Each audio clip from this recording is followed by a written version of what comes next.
எங்கே தான் ஓடி ஓடி போயிடறான்னு தெரில. இருந்தா இங்கே தான் இருக்காளா குட்டேச்சி. ஏம்மா ஏம்மா இங்கே பாருமா சட்டிக்கு இது எதுக்குமா வெத்தலை புட்டி எடுத்துகிட்டு இருக்க? மணி அடிக்கிறாங்கம்மா. எதுக்குமா வெத்தலை புட்டி? எங்க அம்மாவுக்கு எதுக்கு வெத்தலை புட்டி? பொய் சொல்லாத. உனக்கு வயசாயிடுச்சுன்னு சொல்லு. உனக்கு தானே இருக்கிற. ஏம்மா அதை விடுமா. இங்கே பாருமா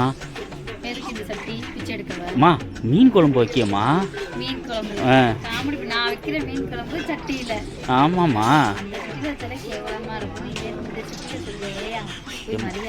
ஏம்மா நல்லா இருக்குமா மீன் குழம்பு சட்டியில் வச்சா.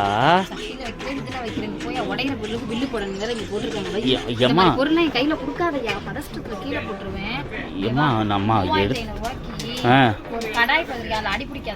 ஏம்மா 3500 ரூபானா அவள முகரைய உடச்சிருவேன். 50 ரூபாக்குள்ள பார்த்துருவேம்மா. அலுமினிய சட்டி தான் கிடைக்கும். வாயா